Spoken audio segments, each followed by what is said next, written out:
Hey guys, alright, so this is the project for today. I'm going to try and mix it up slightly. This is one I made previously. Template is available online. Go to fellowmakers.com and let's get started.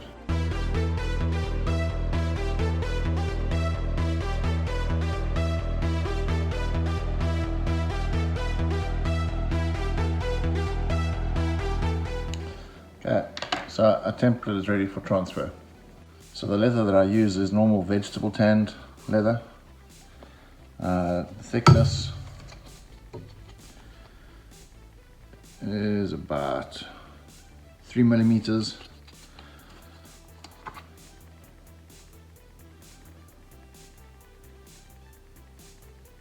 And 1/8. And you can use any scrap piece of leather. I've obviously selected a piece that I can transfer. Now I'm using a normal ballpoint pen because I'm going to be doing a paint job, so I'm not concerned about any marks on the leather. If you're going to be dyeing the leather, then I would suggest you mark it with something that won't leave any marks.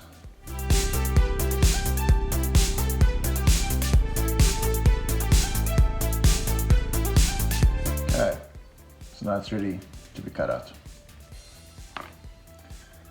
For the cutting out process, I use a normal box cutter, and make sure if you don't have a cutting board, my cutting board's back at the office, and I just used a normal kitchen one for making sure that you don't cut your surface.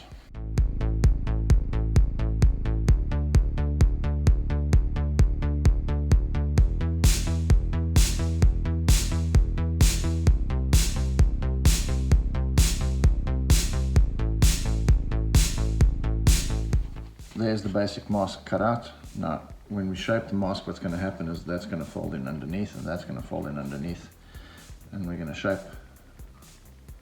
and wet it. But what I want to do is I actually want to tool some patterns in here. So I was thinking, instead of just doing the plain old normal skull, we'll do something different. Maybe make it a vampire skull. Maybe put in some technology. I don't know. Let's play around. And this is where you get to be creative and fun. And you can do whatever you want. Let's see what I come up with. Yet again, I'm drawing on the leather with a ballpoint pen because it doesn't really matter. Eventually I'm going to be painting it. If you were to be dyeing it, I would mark it with a scribe or something like that. That doesn't mark the leather. It doesn't make it visible when you do the dye.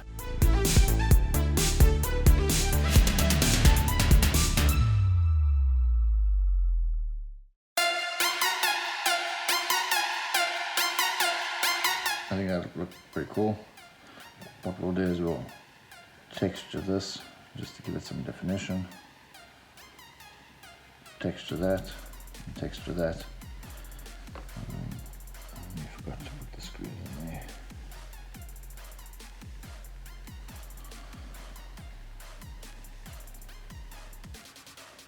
I think that'll be fun. So next step would be to do all the tooling and case the leather, and how that works is you wet it, and then we'll use certain leather tools to kind of create the pattern in the leather. Okay, so before I forget, I'm going to use an edge beveler, and I'm going to clean up the edges. I found that I do this before I case the leather, and it gives me a cleaner result.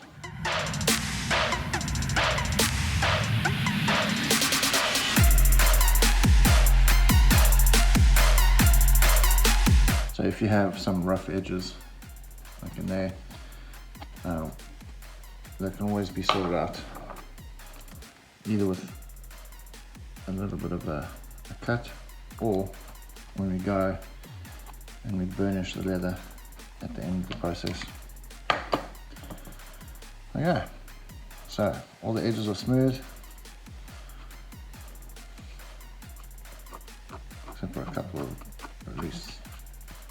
here and there. I think start the casing.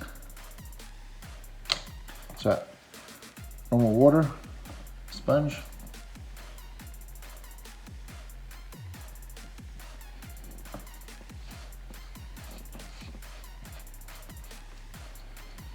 And what the water does is it softens the leather so that it makes the tooling stand out within the leather.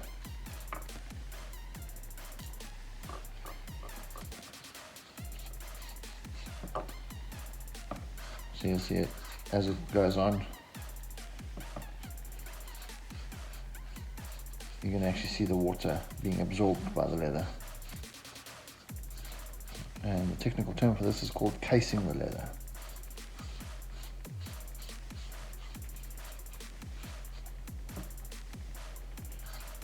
Now, if you were going to dye the leather and you wanted to mark your pattern within the leather, you would case the leather first and use something like this, which is a scribe, to actually create the indentation within the leather.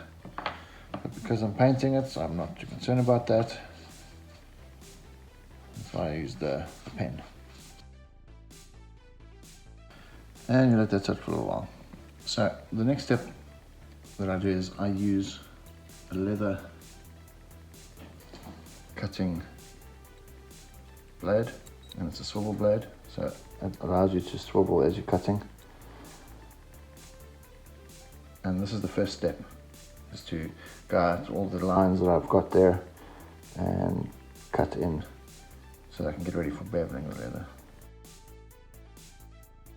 So you can actually see it has cut the leather. Now obviously it doesn't cut all the way through, it's just a surface cut.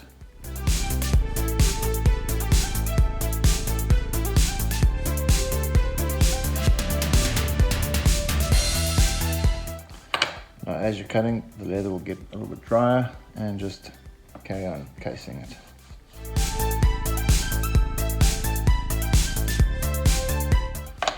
Okay, so now all the cutting has been done. I was playing around. I have a tool that'll give me kind of a rivet looking effect. Instead of me trying to reproduce the screws, I'm just going to use that. So same process, we're just going to case it again.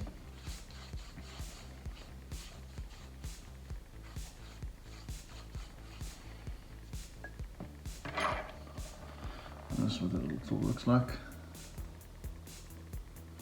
And a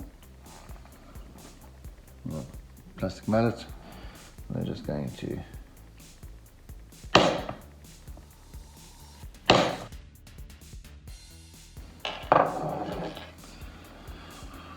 alrighty. So even though it looks like a bit of a mess, once we do the paint, those will look like little rivets.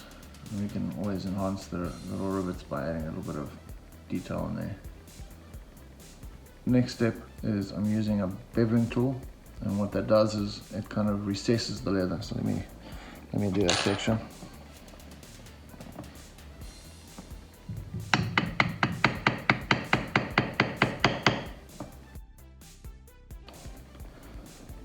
So let's see, just kind of recesses it. So I'm doing that to create kind of negative space, and I'm going to do it there as well.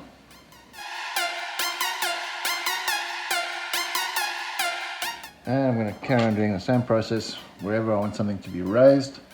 I'm going to create that negative space with this beveler. So now you see I've gone a little bit over the edge there. So I'm going to use this tool just to kind of smooth it out slightly so it doesn't look too bad.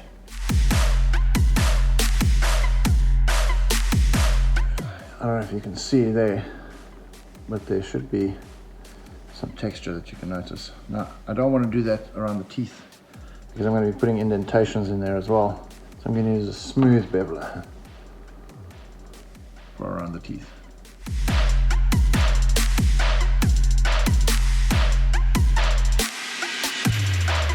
once we shape the leather, what that'll do is it'll just make the teeth stand out a little bit more.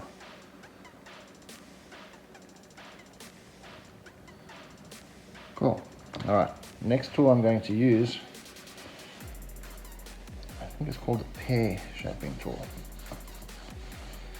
And what I want to use that for is to create the indentations between the teeth.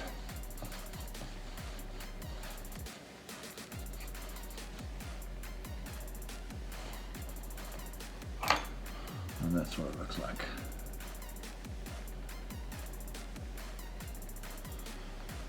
Yet again, all it is, I think I'm going to use the bottom.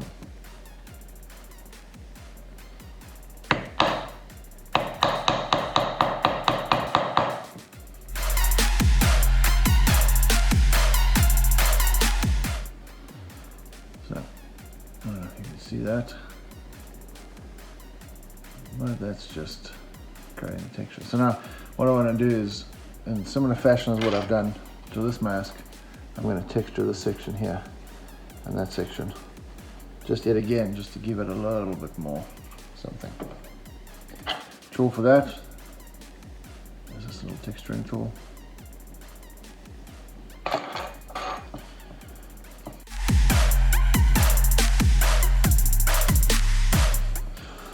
Alright, so let's now create some texture. Okay, next step. So, because this is kind of a strange mask where we're going to be having some metal sections and some organic. So already we've textured there. I want the skull to kind of be different to the metal texture. Now, in the previous mask, I actually painted in a lot of those kind of details. But in this mask, what I'm going to do is I'm going to apply the cracks and things to the mask already by cutting those in. And yet again, that's what I'm going to use.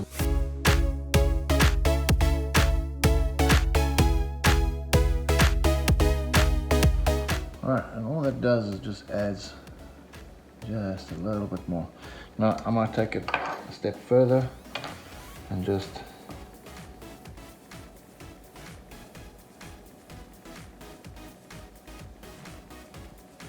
create some texture within in there. Nothing crazy, just some irregularities. Just so that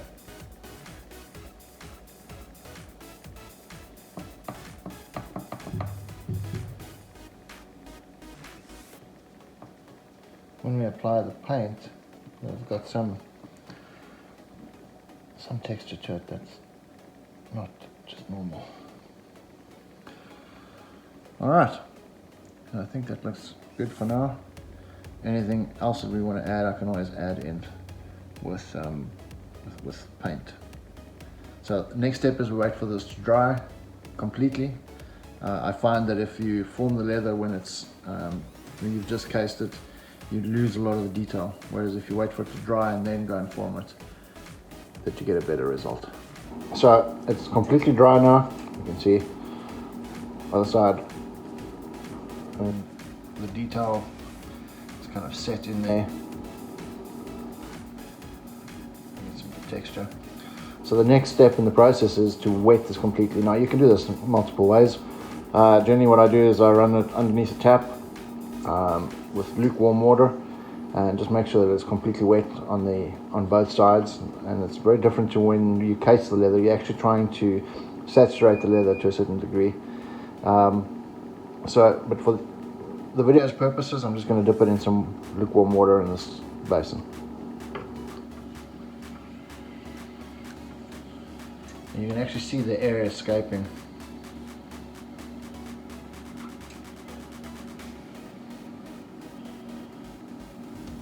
So you don't want to have it too sopping wet, but you also don't want it dry. So you see the leather starts soaking in the water. Let's do another dip.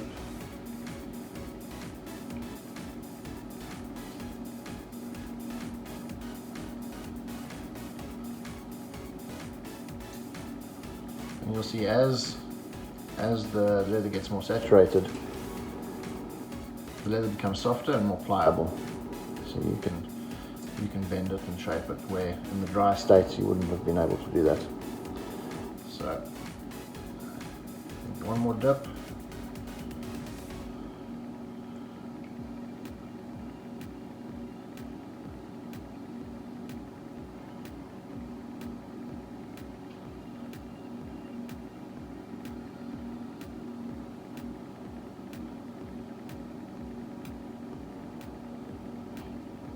I think that's good. So what we're going to try and do is try and create the initial shape before we put it into the oven, just to kind of get an idea of what it is we want to do. So because it is a skull, I want to kind of give it a bit of depth.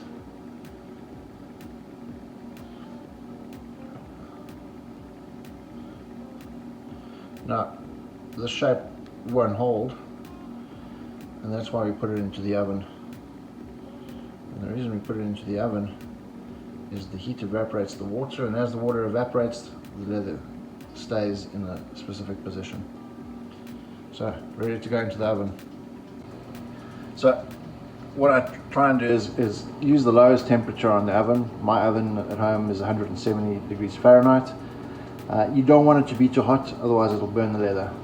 So what we're going to do is we're just going to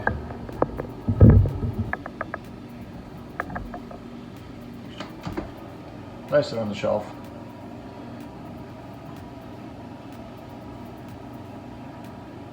And give it a bit of chance to warm up.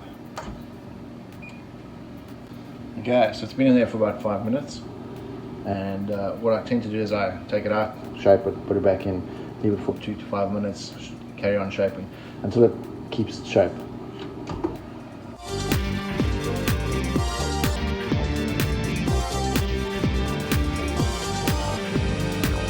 So as it's drying out in the oven, it's kind of keeping the shape. You can see that there's kind of dry, that there's still wet. Now another thing that you need to do is ensure that it actually fits onto your face, and the only way you do that is try it on your face, make sure that it's not too hot. You don't want to burn yourself. Try it on, make sure it's all good. Now back in the oven.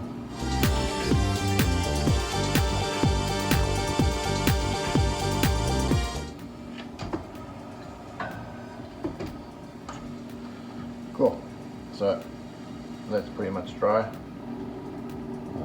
What's going to happen next is I'll leave it overnight just to dry out completely, and then we'll do a base coat, black paint. Okay, so now to do the base coat, I'm just using some camouflage matte black. So I'll give that a coat and we'll see what it looks like. Okay, so my mask is looking pretty good. Next step is these loose ends need to be glued down. Now what I use is I use the normal contact cement you can get from Home Depot. And how that works is you put some contact cement on each surface that's going to be glued.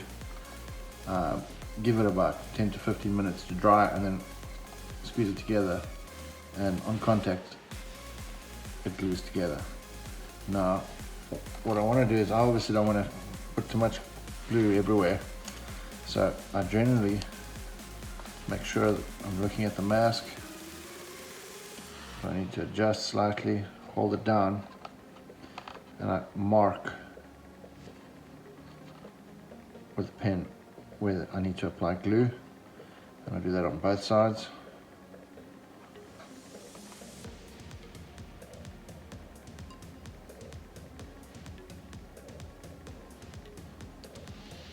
Okay, and vice versa. I'm just going to do a small little mark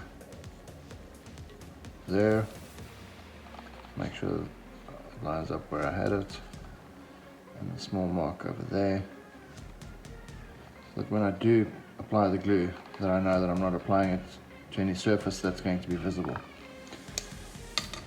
Now, it's a bit tricky because those pieces kind of lie close to each other. So what I'm going to do is I'm going to apply the glue and put a piece of leather in there just to separate it so that the glue can dry before applying pressure to the two surfaces. And what I'll do is I'll do the one side first and then I'll do the other side. Okay, so now that that's glue is dried, I'm going to remove the piece of leather and apply pressure.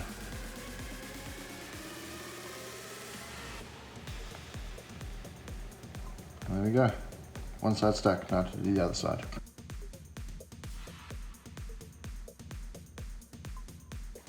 Alright, so the next part is the fun part, and that is actually painting the mask. Now, you can be as creative as you like, and there's a couple of techniques that I use that I find works the best. So I have to keep in mind that I want the skull section to kind of look textured and natural, and then the metal pieces need to be contrasting to it. Now, I fixed a little mistake there, so I'm just going to have to paint over that again. And the paint I'm using is normal acrylic paint. I get these from Walmart. I think they're about $1.50 a bottle, and they work pretty well. So what I'm doing now is I'm just going and looking and seeing if I've missed any spots when I did the spray job, and just touching up. The aim of what I'm trying to do is I'm trying to build up layers, and I'm trying to only catch the high spots with a dry brush.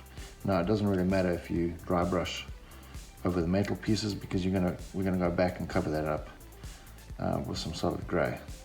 So the idea is I'm going to start off with gray and just dry brush the whole mask. And as we dry brush it, you'll see that the high spots will pick up the gray a lot quicker than, and in actual fact you don't want the low spots to pick up the gray because that gives you the contrast. So hopefully all these cracks that we've carved in, they'll show up nicely. The texture that we've applied there, that'll show up nicely. The teeth should show up nicely. I'm going to start off with a dark gray. So initially what we'll do is we'll just layer it with some dark gray. Now I'm just going to use a normal bristle brush. I'm going to load it with some gray, and then I use paper towel to get the excess gray off. We don't want too much of that on there. We want some on the brush to transfer. Let's see how it goes. So what I'm trying to do is I'm not applying a lot of pressure, I'm just lightly going over. Okay, so I'm finding that the brush is a little bit too scratchy. I'm going to need a softer brush. And same technique, you load up the brush, and let's see what it gives us.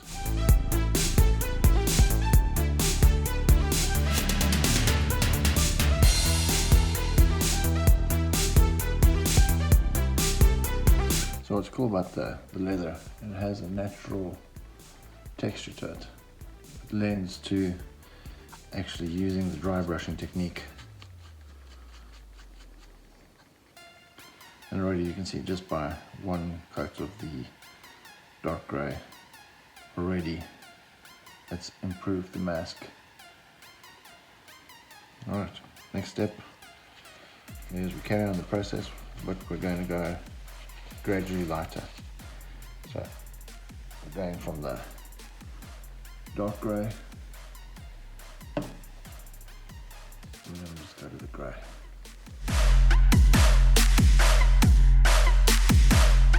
And you can see this side that I've done, obviously the more layers you put on, the more it enhances the look of what you're doing.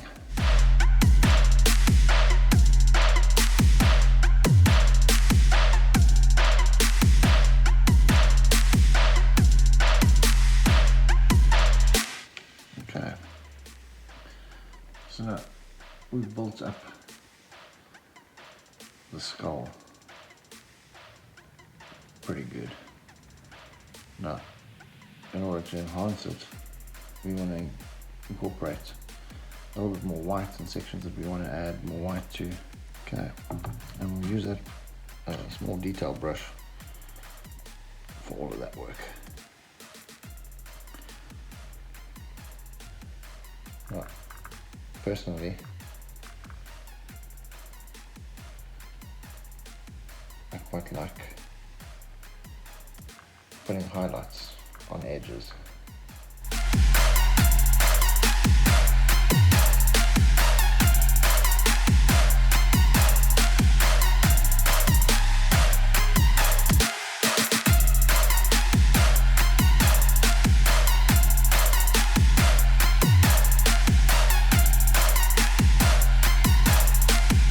So what I've done is I've just added some white as highlights,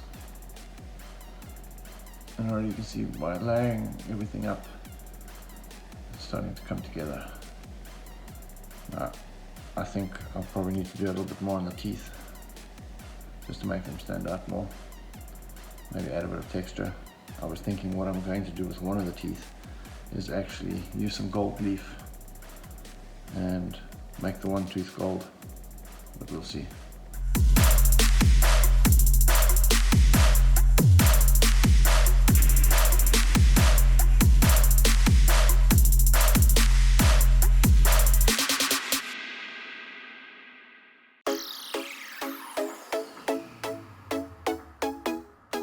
Okay, so what I've done is I've just added a little bit of yellow to the teeth, just so that it's a little bit different.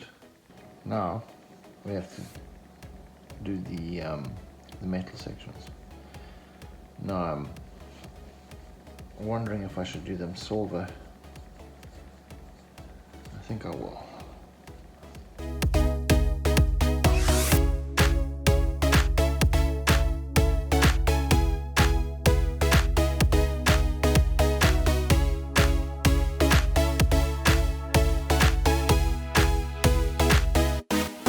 Now the question is, does the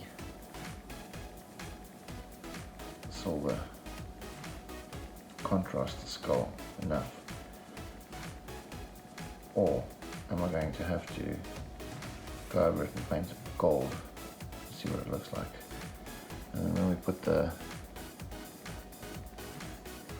actual gold leaf on the tooth, if it will match with the silver accents. I'm going to let the silver dry for a while, have a think about it, and come back. Okay, so this is where we are with the mask.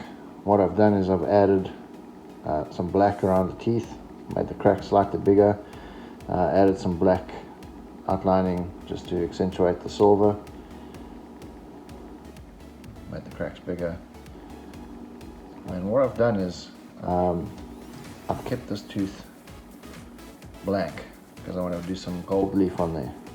Now, what gold leaf is, if you're not familiar with it, it's a very thin piece of gold that is part of it. Comes on a sheet, and what we're going to do is we're going to add some glue, and then the glue takes about 45 minutes to an hour to dry before you actually apply the gold leaf. You apply the gold leaf, stick it on there, peel it off, and then use a brush to brush it off.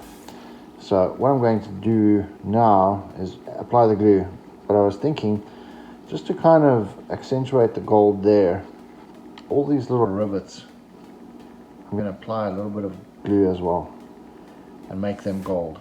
So we're going to have a gold tooth and some gold rivets just to kind of tie into the theme. But I think it's looking good. Let's go for it. So the glue I'm using, a special gold leaf, quick dry, oil-based gilding. You can see that's where I got it from.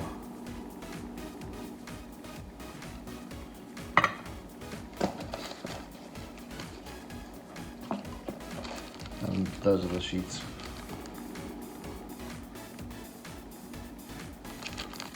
And we'll take it out.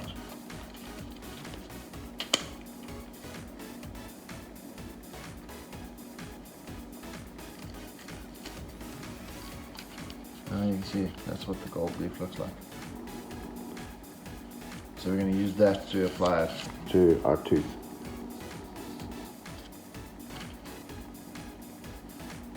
As you can see, it's super thin, super delicate. Alright. So wherever you apply the glue, the gold will stick.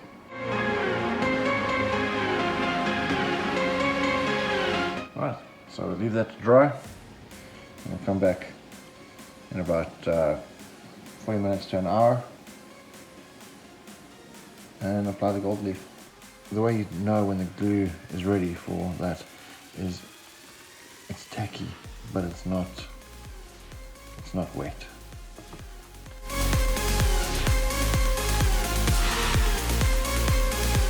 I'm probably butchering this, and whoever's watching who's done gold leaf will probably be laughing at me.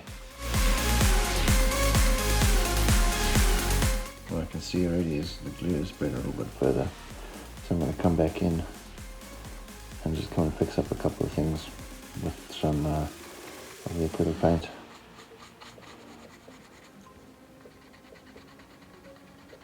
But I think that's looking good.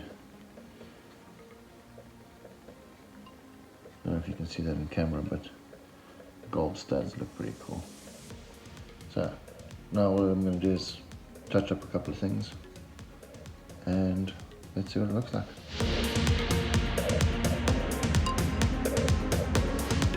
So the tooth, all I've added is just a little bit of detail. I think that's cool. So I'm going to touch up a couple of things around with the black. And when you're done, I saw a little spot that I had to touch up the silver. But yeah, it looks pretty cool. I'm happy with that. What we're going to do next is, once this is dried, I want to create the effect of a black background. So I'm going to use cloth, black cloth, to cover the inside of the nose over there and the side cheek pieces. And then I'd say the mask is basically done. But I think that came out pretty cool. Alright, so what I want to do now is I actually want to take some black fabric and I want to line the inside of the mask. That just gives you that effect that when you do wear it, that your skin's not showing through. Now, what I was thinking of doing is I'm going to do separate panels for each section there, and then maybe cover the whole inside of the mask so that I can stretch the black fabric nicely around the nose pieces and the cheek pieces. And the way I thought about doing it, because I've never done it this way before, is I'm going to make a pattern.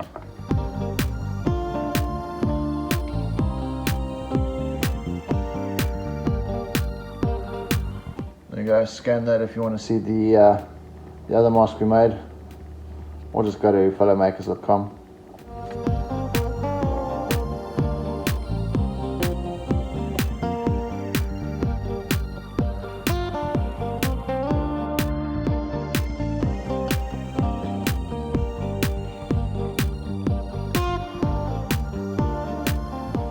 So the next step is to put a layer of glue around the inside and around the edges so that I can go and actually stick it in there.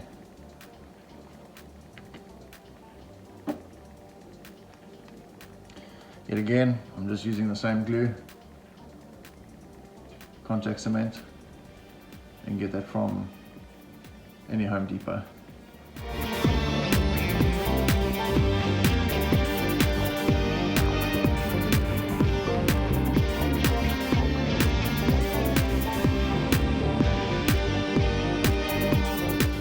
Prepared the mask, prepared the panels, and we're just going to give it 10-15 minutes to dry.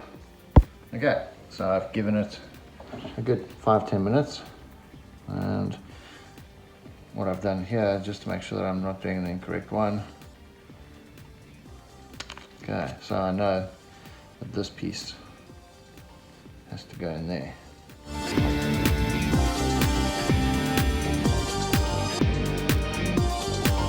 Okay, so there we go. Now you could leave the mask this way if you wanted to. It's not the end of the world, nobody's going to see the inside. But what I think I'm going to do is I'm going to try and line the whole inside with black so it hides those panels. It also then protects the panels in case, you know, something tugs on it. But I think that's looking pretty good. Okay, so I've actually used the template and I've cut out a piece of cloth. And what I'm going to do is I want to glue this inside there. Now the idea will be that once it's glued in, then I can just go around and trim the edges to match up to the rest of the mask.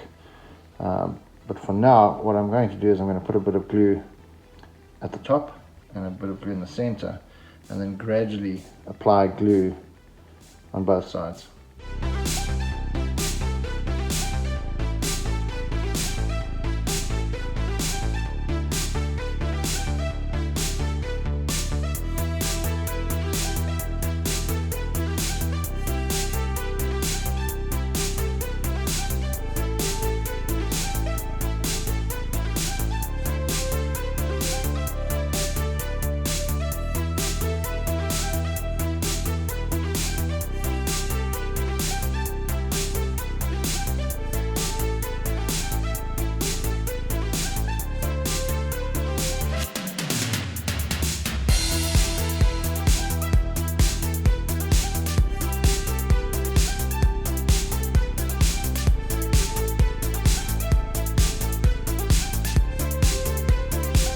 Okay, so the mask has been painted. I finished the lining at the back. The only other thing that you would have to do to the mask is attach something to it that allows you to wear it. Now, the easiest way about doing that is to punch a hole on either side and attach a piece of string, a ribbon, or an elastic. I prefer attaching a leather tab, but because I'm at home, my tools are at work, I haven't been able to do that. But maybe that was something that we do in a future video. All in all, I think it's come out pretty good. It's an awesome mask.